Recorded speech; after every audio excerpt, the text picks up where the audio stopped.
ത്രിയേക ദൈവത്തിൻ്റെ പരിശുദ്ധ നാമം വാഴ്ത്തപ്പെടുമാറാകട്ടെ. കർത്താവും രക്ഷിതാവുമായ യേശു ക്രിസ്തുവിൻ്റെ അത്ഭുതമേറിയ നാമത്തിലേവർക്കും സ്നേഹവന്ദനം. സന്തോഷകരമേറിയ ഈ പ്രഭാതത്തിനായി നമുക്ക് ദൈവത്തെ സ്തുതിക്കാം, സ്തോത്രം ചെയ്യാം.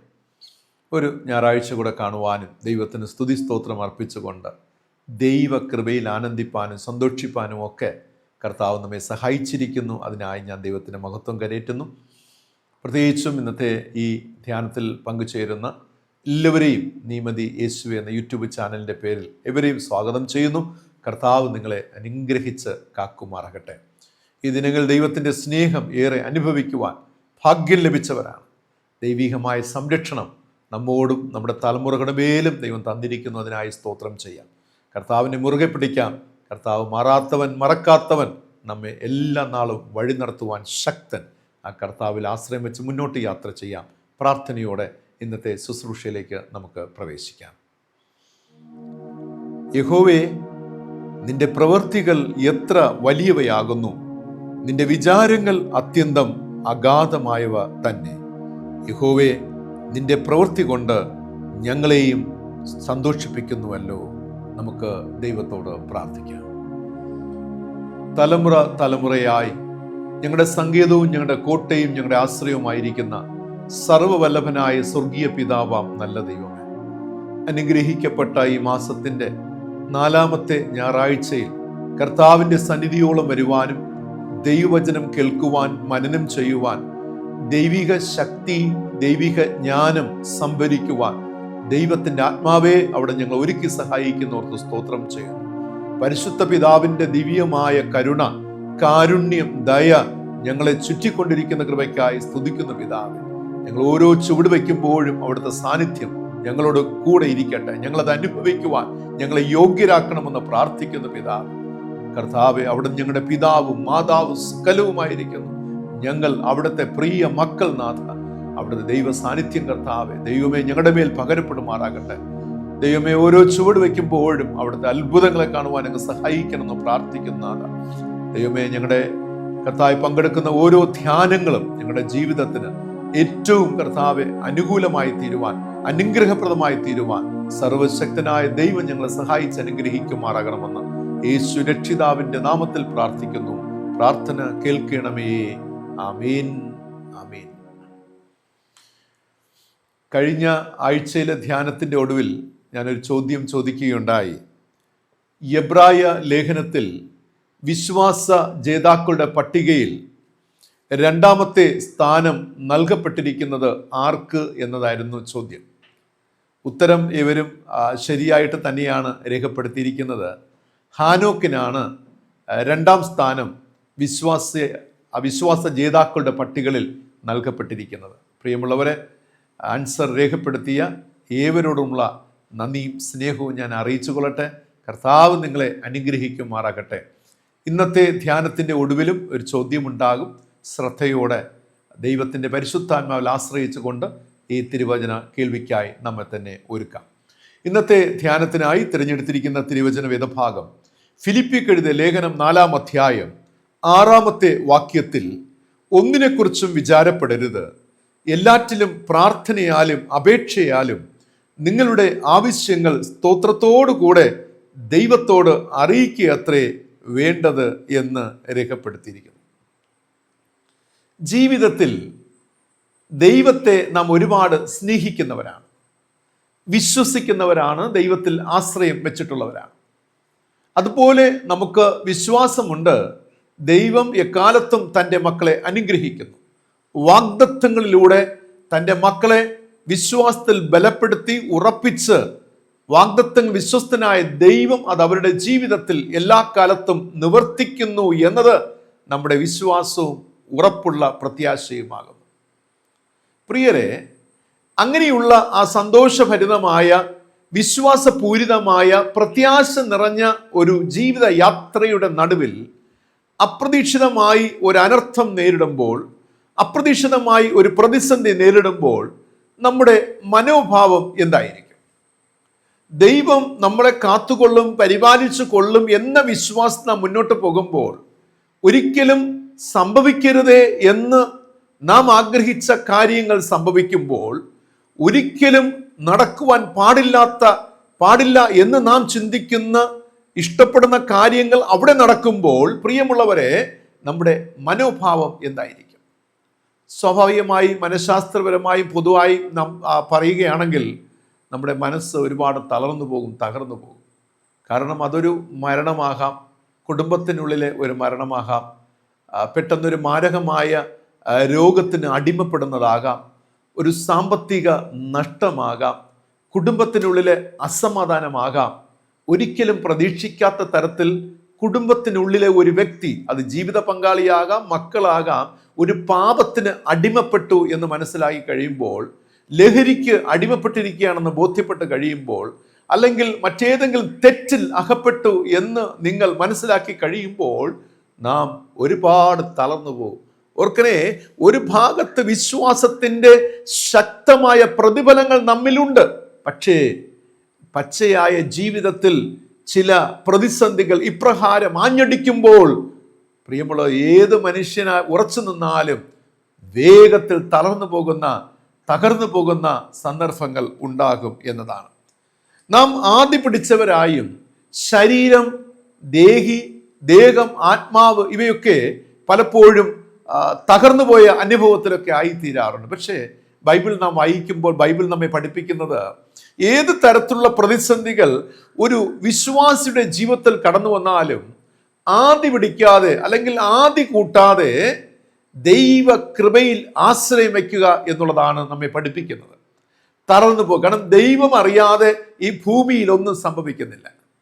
ദൈവം അറിയാതെ സൃഷ്ടിയുടെ മകുടമായ മനുഷ്യ ജീവിതത്തിൽ ഒന്നും സംഭവിക്കുന്നില്ല എന്ന് മനസ്സിലാക്കണേ. നാം ചിലപ്പോൾ ഇപ്രകാരം ചിന്തിക്കുന്ന, നാം നീതിമാന്റെ ഗണത്തിൽപ്പെട്ടവരാണ്, ഇനി മറ്റുള്ളവരൊക്കെ ദുഷ്ടന്മാരുടെ ഗണത്തിൽപ്പെട്ടവരാകാം. അത് ദുഷ്ടന്മാരാകട്ടെ നീതിമാന്മാരാകട്ടെ, എല്ലാ ജീവിതത്തിന്റെ പിന്നിലും ദൈവത്തിന്റെ ചില പദ്ധതികൾ ഉണ്ടെന്ന് മനസ്സിലാക്കുക. ദൈവം അറിയാതെ ഒന്നും ഈ ഭൂമിയിൽ ഭവിക്കുന്നില്ല, ഒന്നും ഈ ലോകത്ത് സംഭവിക്കുന്നില്ല. എൻ്റെയും നിങ്ങളുടെയും നമ്മുടെ മക്കളുടെയും ജീവിത പങ്കാളി, നമ്മുടെ പേരൻസ്, നമ്മുടെ സഹോദരങ്ങൾ, നമ്മുടെ സഭ, ദൈവം അറിയാതെ ഒന്നും സംഭവിക്കുന്നില്ല എന്ന് മനസ്സിലാക്കണം. ചില വേളകളിൽ നല്ല ആരോഗ്യത്തോടിരിക്കുന്നവർ പെട്ടെന്നൊരു വീഴ്ച സംഭവിക്കുകയാണ്, പെട്ടെന്നൊന്ന് വീണു പോവുകയാണ്. അതിന് പിന്നിൽ ദൈവത്തിനൊരു പദ്ധതി ഉണ്ടാകും. ചില വർഷങ്ങൾ എടുക്കാം ചിലപ്പോൾ അത് മനസ്സിലാക്കുവാൻ, ചില ആഴ്ചകൾ എടുക്കാം, ചില ദിവസങ്ങൾ എടുക്കാം. അത് കഴിയുമ്പോഴായിരിക്കാം മനസ്സിലാകുന്നത്, അന്ന് ഞാൻ കഷ്ടതയിലായത് എനിക്ക് നല്ലതായി തീർന്നു, എൻ്റെ വീഴ്ച നല്ലതിനായിരുന്നു, എൻ്റെ സാമ്പത്തിക ക്ലേശം, നഷ്ടം നല്ലതിനായിരുന്നു എന്ന് മനസ്സിലാക്കുവാൻ കഴിയുക. അതുകൊണ്ട് തന്നെ എല്ലാറ്റിനും നാം സ്തോത്രം പറയുവാൻ നാം കടപ്പെട്ടിരിക്കുന്നു എന്നുള്ളതാണ്. ആയിരുന്നാലും ഇന്നത്തെ ധ്യാനത്തിലൂടെ ഞാൻ പറയുവാൻ ആഗ്രഹിക്കുന്നത്, പ്രതിസന്ധികളോട് നാം എപ്രകാരം പ്രതികരിക്കണം എന്നുള്ളതാണ്.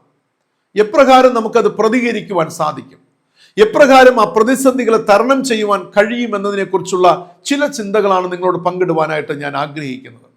വിശുദ്ധ വേദപുസ്തകത്തിൽ ജീവിതത്തിൽ പ്രതിസന്ധികൾ കടന്നു വന്നപ്പോൾ അതിനെ എപ്രകാരം പ്രതികരിക്കണമെന്ന് നമുക്ക് ഏറ്റവും നല്ലൊരു സന്ദേശം നൽകുന്ന ഒരു വ്യക്തിയാണ് ഹിസ്കിയ രാജാവ്.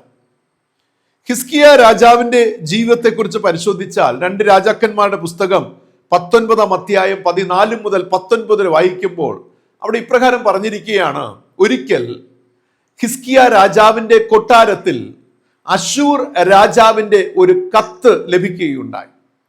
ആ കത്തിന്റെ ഉള്ളടക്കം എന്നത് ഇതാണ്: എത്രയും വേഗം യെരുശലേമും യെരുശലേമിലെ നിവാസികളും അശൂർ രാജാവിന് കീഴടങ്ങി കൊടുക്കുക എന്നുള്ളതാണ്. അതായത് ഹിസ്കിയാവ് ഉൾപ്പെടുന്ന രാജ്യവും ദേശവും ഹിസ്കിയാവ് ഉൾപ്പെടെ അശൂർ രാജാവിന് കീഴ്പ്പെടണം എന്നുള്ളതാണ്. എന്തെന്നില്ലാത്ത ഒരു മാനസിക വിഷമത ഹിസ്കിയാവിൻ്റെ ഉള്ളിൽ രൂപപ്പെട്ടു. വളരെ സമാധാനപൂർവമായി സന്തോഷപൂർവമായി പോയിക്കൊണ്ടിരിക്കുന്ന ഒരു ജീവിതം, വളരെ ദേശത്ത് സമാധാനമുണ്ട്, ദേശത്ത് സുരക്ഷിതത്വമുണ്ട്, എല്ലാം ഭംഗിയായി പോയിക്കൊണ്ടിരിക്കുമ്പോൾ ഇതാ ഒരു കത്തിലൂടെ തങ്ങളുടെ മനസ്സിനെ തകർക്കുന്ന, തളർന്നു പോകുന്ന അവസ്ഥയിൽ എത്തിച്ചേരുകയാണ്. ഹിസ്കിയ രാജാവ് എന്ത് ചെയ്ത് കാണും? അശൂർ രാജാവിന്റെ ഭീഷണി കത്ത് ലഭിച്ച ഹിസ്കിയ രാജാവ് കത്തുമായി നേരെ ചെല്ലുന്നത് യഹോവയുടെ ആലയത്തിലേക്കാണ്. ആ ആലയത്തിൽ ചെന്ന് കത്ത് വിടർത്തുകയാണ്. കത്ത് തുറന്നതിന് ശേഷം ഹിസ്കിയ രാജാവ് ദൈവത്തോട് പ്രാർത്ഥിക്കുന്ന ഒരു പ്രാർത്ഥനയെ മനോഹരമായി ഇവിടെ രേഖപ്പെടുത്തിയിട്ടുണ്ട്. 2 രാജാക്കന്മാരുടെ പുസ്തകം 19-ാം അധ്യായം 14 മുതൽ അത് രേഖപ്പെടുത്തിയിട്ടുണ്ട്. ഹിസ്കിയാവ് പ്രാർത്ഥിച്ചത്, കെരൂബുകൾക്ക് മീതെ അധിവസിക്കുന്ന ഇസ്രായേലിന്റെ ദൈവമായ യഹോവേ, നീ ഒരുത്തൻ മാത്രം ഭൂമിയിലെ സകല രാജ്യങ്ങൾക്കും ദൈവമാകുന്നു. യഹോവേ, ഞങ്ങളെ അവൻ്റെ കയ്യിൽ നിന്നും രക്ഷിക്കണമേ. A powerful prayer. ആമേൻ.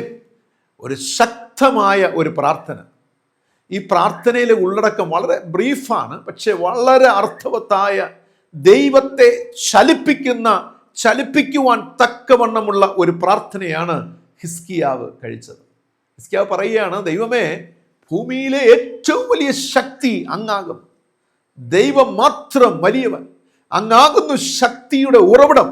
അങ്ങയെ തോൽപ്പിക്കാൻ ആർക്കും കഴിയുകയില്ല.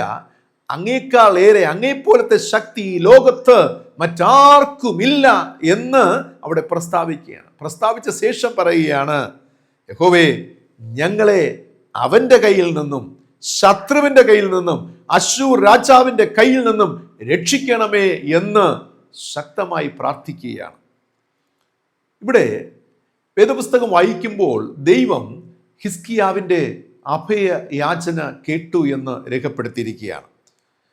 അതിപ്രകാരമാണ്, യഹോവയുടെ ദൂതൻ അശ്ശൂരിനെതിരെ പടവെട്ടിയതിനാൽ ചരിത്ര പ്രസിദ്ധമായ ഒരു വിടുതൽ, ഒരു ജയം ഹിസ്കിയ രാജാവിനും ദൈവജനത്തിനും ലഭ്യമാകുകയാണ്. പ്രിയമുള്ളവരെ, ഇസ്രായേലിനെ പ്രാർത്ഥനയിലൂടെ അശ്ശൂരിന്റെ കയ്യിൽ നിന്നും വിടുവിച്ച ദൈവം ഇന്നും ജീവിക്കുന്നു. പ്രിയമുള്ളവരെ, ആ ദൈവം മാറാത്തവനാകുന്നു, മറക്കാത്തവനാകുന്നു. ഇന്നും നമുക്ക് വേണ്ടി നമ്മുടെ പ്രതിസന്ധി ഘട്ടത്തിൽ പ്രവർത്തിപ്പാൻ ശക്തൻ എന്ന് നാം മനസ്സിലാക്കണേ. നമുക്ക് ഒരുപാട് വിഭവശേഷികൾ ഉണ്ടാകാം, സ്വാധീനമുണ്ടാകാം, ബുദ്ധി ഉണ്ടായിരിക്കാം, പരിജ്ഞാനം ഉണ്ടായിരിക്കാം. പക്ഷെ ഒരു കാര്യം ഒരു ദൈവ പൈതൽ ഓർക്കണം, മനുഷ്യന്റെ കഴിവ്, ബുദ്ധി, മനുഷ്യന്റെ ആൾസ്വാധീനം, ധനശേഷി, ഇവ കൊണ്ട് പ്രശ്നങ്ങളെ നേരിടുവാൻ വൃഥാ പ്രയത്നം ചെയ്യരുതേ എന്നുള്ള ഒരു ചിന്തയാണ്. ഒരിക്കലും ഇവകൾ ഉപയോഗിച്ച് ഒരു വൃഥാ പ്രയത്നം നടത്തരുത്. ഹിസ്കിയാവ് അതിനൊക്കെ നല്ലൊരു എക്സാമ്പിളാണ്, ഒരു മാതൃകയാണ് നമുക്ക് കാണിച്ചു തരുന്നത്. തൻ്റെ രാജ്യത്തിലും എല്ലാ വിഭവശേഷിയും, സൈന്യമുണ്ട്, അതിന് യുദ്ധത്തിനുള്ള പടക്കോപ്പുകളെല്ലാം ഉണ്ട്. പക്ഷേ എപ്പോഴാണോ മനസ്സിനൊരു ഭാരം നേരിട്ടത്, ഭയം നേരിട്ടത്, ആ കത്തുമായി ഓടി ദൈവത്തിൻ്റെ സന്നിധിയോളം ചെല്ലുകയാണ്. പ്രിയമുള്ളവരെ, ജീവിതത്തിൽ സങ്കടം വരുമ്പോൾ, പ്രതിസന്ധി വരുമ്പോൾ, നിന്റെ മുൻപിൽ ചിലപ്പോൾ തുറക്കപ്പെട്ട ദൈവാലയം ഉണ്ടായി എന്ന് വരികയില്ല. രാജാവിന് വേണ്ടി തുറക്കപ്പെട്ടിരുന്ന ദൈവത്തിൻ്റെ ആലയം പോലെ ഒരു ആലയം നിനക്ക് ഉണ്ടായി എന്ന് വരികയില്ല. പക്ഷെ ഞാൻ പറയട്ടെ, നിന്റെ വീട്ടിൻ്റെ ഉള്ളിലെ അറയെ അതൊരു ദൈവാലയമായി കണ്ടുകൊണ്ട് ആ മുറിക്കുള്ളിൽ കയറി നീ ദൈവസന്നിധിയിൽ നിന്റെ സങ്കടത്തെ ദൈവത്തോട് പറയുക എന്നുള്ളതാണ്. അവിടെ മുട്ടുകുത്തുക, നിന്റെ പ്രശ്നങ്ങളെ വിടർത്തുക, നിന്റെ പ്രശ്നങ്ങളും സങ്കടം നിറഞ്ഞ ആ കത്തിനെ നിങ്ങൾ വിടർത്തുക, എന്നിട്ട് ദൈവത്തോട് പ്രാർത്ഥിക്കുക എന്നുള്ളതാണ്. ദൈവത്തിൻ്റെ പരിശുദ്ധാത്മാവ് നമുക്ക് നൽകുന്ന ഏറ്റവും ഉന്നതമായ ഒരു സന്ദേശമാണ്. പ്രിയമുള്ളവർ, ജീവിതത്തിൽ പ്രതിസന്ധികളോട് നാം എങ്ങനെ നേരിടണം, പ്രതിസന്ധികളോടുള്ള നമ്മുടെ പ്രതികരണം എങ്ങനെയുള്ളതായിരിക്കണം എന്നത് ഹിസ്കിയാവ് നമുക്ക് നൽകുന്ന ഏറ്റവും വലിയ സന്ദേശമാണ്. ഇതുമായി ബന്ധപ്പെട്ട് 5 കാര്യങ്ങളെ വളരെ ബ്രീഫായിട്ട് നിങ്ങളോട് പറയട്ടെ.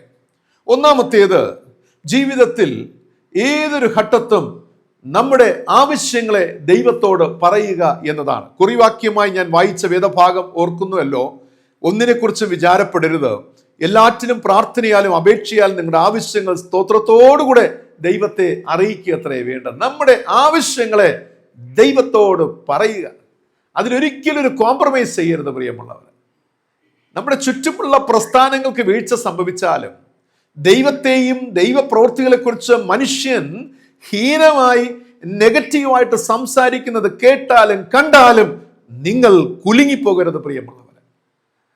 പ്രിയമുള്ളവരെ, ആകാശം മാറിയാലും ഭൂമണ്ഡലങ്ങൾക്ക് വ്യതിയാനം സംഭവിച്ചാലും ദൈവത്തിൻ്റെ വചനത്തിനും ദൈവിക വാഗ്ദത്തങ്ങൾക്കും ഒരിക്കലും മാറ്റം സംഭവിക്കുന്നില്ല എന്ന് നിങ്ങൾ ഓർത്തുകൊള്ളണേ. നമ്മുടെ ആവശ്യങ്ങൾ ദൈവത്തോട് അറിയിക്കുക. വലുതും ചെറുതുമായ ഏത് കാര്യങ്ങളാകട്ടെ പ്രിയമുള്ളവരെ, വലിപ്പ ചെറുപ്പം കൂടാതെ ദൈവത്തിൻ്റെ സന്നിധിയിൽ, പ്രിയമുള്ളവരെ, നിങ്ങളുടെ വസിക്കുന്ന ഭവനത്തെ ആലയമായി കരുതിക്കൊണ്ട്, നിങ്ങളായിരിക്കുന്ന സ്ഥലം ആലയമായി കണ്ടുകൊണ്ട്, അവിടെ മുട്ടിന്മേൽ നിന്നുകൊണ്ട് ദൈവസന്നിധിയിൽ നിങ്ങളുടെ പ്രശ്നങ്ങളെ വിടർത്തുക, അത് നിവർത്തുക, ദൈവത്തോട് പറയുക, പ്രാർത്ഥിക്കുക. ഹിസ്കിയാവ് പ്രാർത്ഥിച്ചതുപോലെ ദൈവത്തോട് പ്രാർത്ഥിക്കുക. കർത്താവേ, ഞങ്ങളെ രക്ഷിക്കണമേ, സകലവിധമായ പ്രശ്നങ്ങളിൽ നിന്ന് വിടുതൽ നൽകണമേ, സകലത്തിൽ നിന്നുള്ളൊരു മോചനം നൽകണമേ എന്ന് ദൈവത്തോട് പറയുക. ആവശ്യങ്ങൾ ദൈവത്തോട് പറയുക. രണ്ടാമത്തേത്, വിശ്വാസത്തോടെ നിങ്ങൾ ദൈവത്തിൽ ആശ്രയിക്കുക എന്നുള്ളതാണ്. വിശ്വാസത്തോടെ ദൈവത്തിൽ ആശ്രയിക്കുക. You need A concrete faith.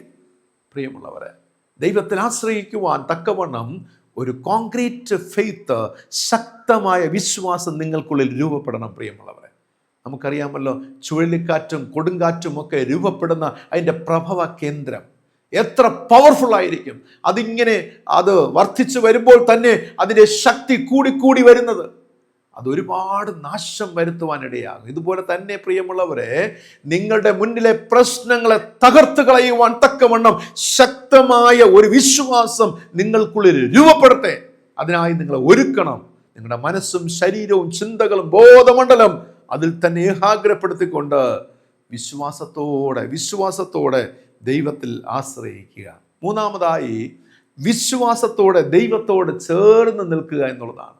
വിശ്വാസത്തിൻ്റെ പക്ഷത്ത് നിൽക്കുക എന്നുള്ളതാണ്.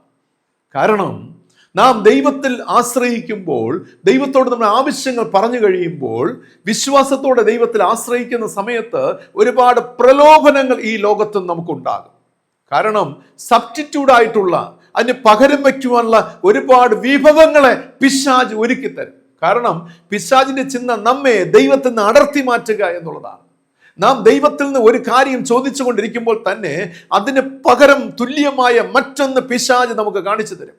പിശാച് നമ്മുടെ മുന്നിൽ കൊണ്ടുവരും, നമ്മെ അതിലേക്ക് ചലിപ്പിക്കും. കാരണം പിശാചിനറിയാം, ഇവൻ ദൈവത്തോട് പറഞ്ഞുകൊണ്ടിരിക്കുന്ന കാര്യങ്ങൾ ദൈവം നിശ്ചയമായും ദൈവത്തിന്റെ സമയത്ത് ചെയ്തു കൊടുത്ത് കഴിയുമ്പോൾ പിന്നെ എനിക്ക് ഇവനെ കിട്ടുകയില്ല, ഇവളെ കിട്ടുകയില്ല, ഈ കുടുംബത്തെ, ഈ സഭയെ, ഈ ദേശത്തെ എനിക്ക് കിട്ടുകയില്ല.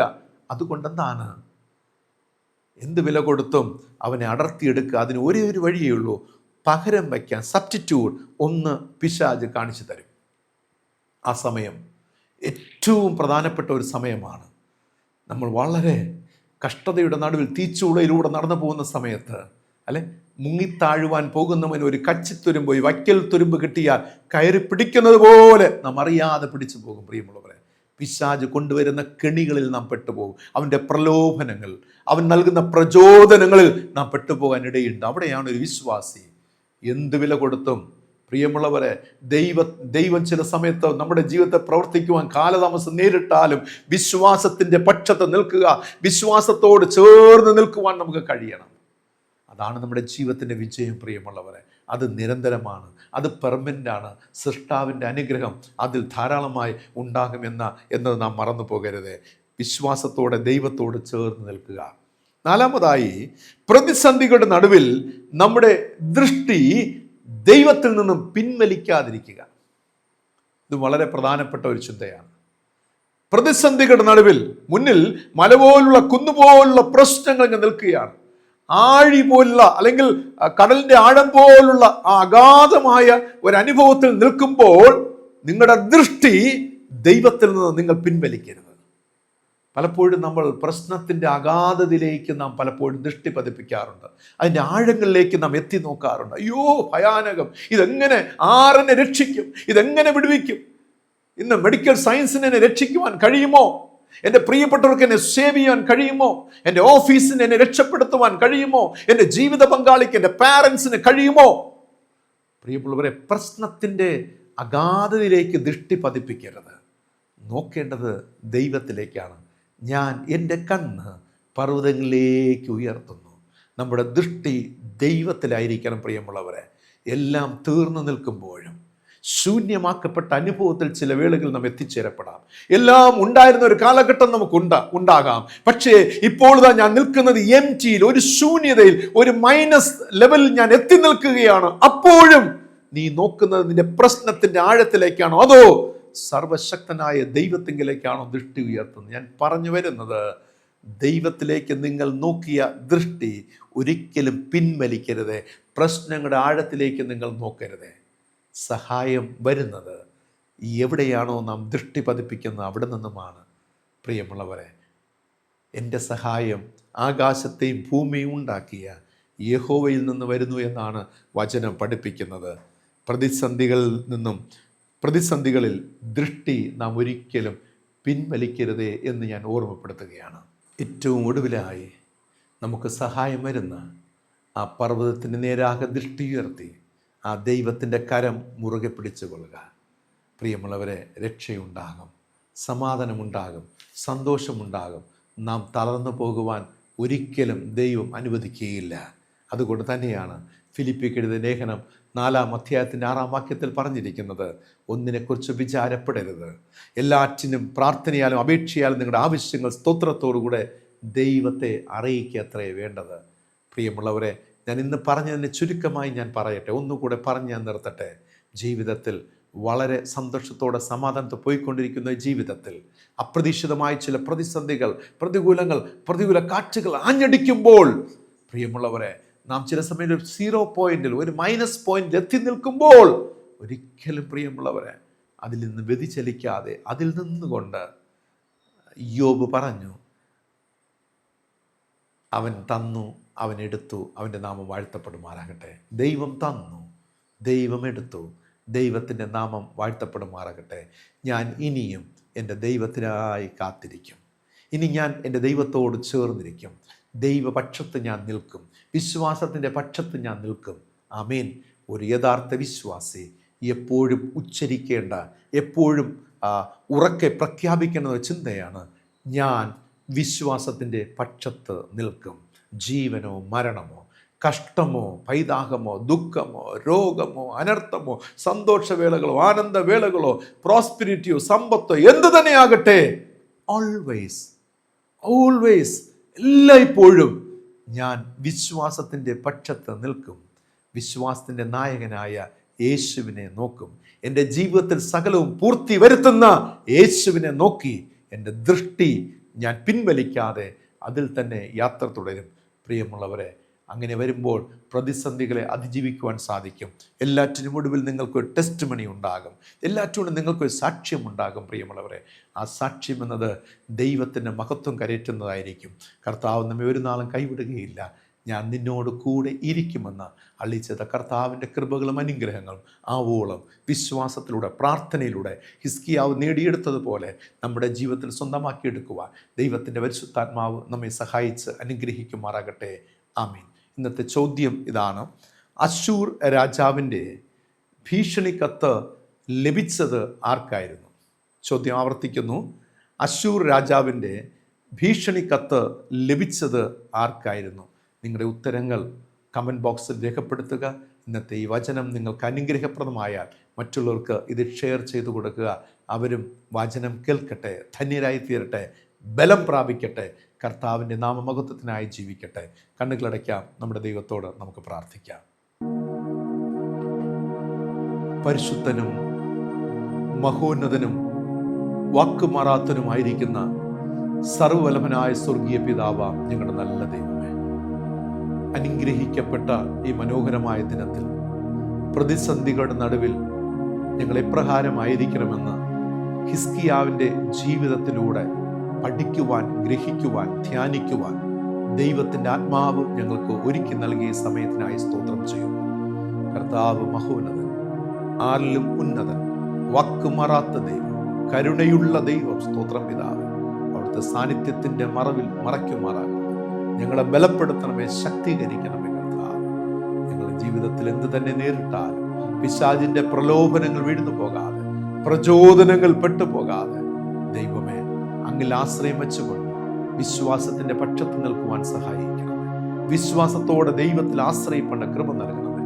ഞങ്ങളുടെ ദൃഷ്ടി പിൻവലിക്കാതെ അവിടുത്തെ തന്നെ ഞങ്ങൾ കേന്ദ്രീകരിച്ചുകൊണ്ട് മുന്നോട്ട് ഞങ്ങൾ യാത്ര ചെയ്യട്ടെ. വചനം ശ്രവിച്ച എല്ലാ അവിടുത്തെ പ്രിയ മക്കളെയും യേശുവിൻ്റെ നാമത്തിൽ അനുഗ്രഹിച്ച് പ്രാർത്ഥിക്കുന്നു. ദൈവിക സമാധാനം, ദൈവിക കൃപയും ഓരോ ജീവിതങ്ങൾക്ക്, കുടുംബങ്ങൾക്കും, സഭയ്ക്കും ദൈവം നൽകണമെന്ന് പ്രാർത്ഥിക്കുന്നു.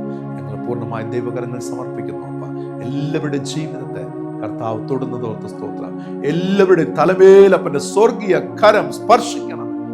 യേശുവിന്റെ നാമത്തിൽ ഞങ്ങൾ പ്രാർത്ഥിക്കുന്നു. ദൈവകൃപയുടെ മഹത്വം ദർശിക്കട്ടെ.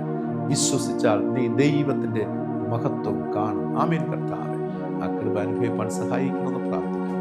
എല്ലാവരും ദൈവകരം സമർപ്പിക്കുന്നു. നീ മതിയേശുവെ യൂട്യൂബ് ചാനലിന്റെ പിന്നിൽ പ്രവർത്തിക്കുന്ന നമ്മുടെ യുവ സഹോദരങ്ങൾക്കായി, കുടുംബാംഗങ്ങൾക്കായി സ്തോത്രം വരെ അനുഗ്രഹിക്കുന്നു. ദൈവകൃപ കൂടിരിക്കട്ടപ്പ. കർത്താവെ, അവിടുത്തെ സമാധാനം, അവിടുത്തെ സന്തോഷം, സുരക്ഷിതത്വം ജീവിതത്തിന്റെ സമഗ്ര മേഖലയിൽ അനുഭവിച്ചുകൊണ്ട് സന്തോഷമുള്ളവരായി ജീവിപ്പാൻ, സമാധാനമുള്ളവരായി ജീവിപ്പാൻ, ദൈവരാജ്യത്തിന് കൊള്ളാകുന്നവരായി ജീവിക്കുവാൻ എല്ലാ നിരകളും സഹായിച്ച് അനുഗ്രഹിക്കുമാറാകണം. യേശു രക്ഷിതാവിന്റെ നാമത്തിൽ പ്രാർത്ഥിക്കുന്നു. പ്രാർത്ഥന കേൾക്കണമേ. ആമേൻ. കർത്താവ് പഠിപ്പിച്ചതുപോലെ നമുക്ക് പ്രാർത്ഥിക്കാം. സ്വർഗസ്ഥനായ ഞങ്ങളുടെ പിതാവേ, തിരുനാമം വിശുദ്ധീകരിക്കപ്പെടണം. തിരുരാജ്യം വരണമേ. തിരുവിഷ്ടം സ്വർഗത്തിലെ പോലെ ഭൂമിയിലും ആകണം. ഞങ്ങൾക്ക് ആവശ്യമുള്ള ആഹാരം തരണം. ഞങ്ങൾ കടക്കാരോട് ക്ഷമിച്ചിരിക്കുന്നത് പോലെ ഞങ്ങളുടെ കടങ്ങളും ഞങ്ങളോട് ക്ഷമിക്കണം. ഞങ്ങളെ പരീക്ഷയിൽ കിടത്താതെ ദുഷ്ടങ്ങളിൽ നിന്ന് വിടുവിക്കണം. രാജ്യവും ശക്തിയും മഹത്വം ഇന്നും എന്നേക്കും അങ്ങേക്കുള്ളതല്ലോ. ആമേൻ. വിശ്വാസത്തോടെ ആശീർവാദം കൈക്കൊള്ളും. നമ്മുടെ കർത്താവും രക്ഷിതാവുമായ യേശു മിശിഹായുടെ പിതാവായ ദൈവത്തിന്റെ സ്നേഹം, പരിശുദ്ധാത്മാവാം ദൈവത്തിന്റെ കൃപാനുഗ്രഹം, സമാധാന സന്തോഷം നാം ഇവരോടും ഇന്നും സദാകാലം കൂടിയിരിക്കും മറക്കട്ടെ. ആമേൻ. പ്രിയമുള്ളവരെ, വിശ്വാസത്തോടെ മുന്നേറാം. കർത്താവ് നമ്മോട് കൂടെയുണ്ട്. ദൈവിക കൃപകളും കൃപാവരങ്ങൾ അനുഭവിച്ചുകൊണ്ട് ദൈവത്തിന്റെ മഹത്വം കരുതുന്ന ജീവിതത്തിന് ഉടമസ്ഥരായി തീരുവാൻ കർത്താവ് സഹായിക്കട്ടെ. God bless you all. Thank you.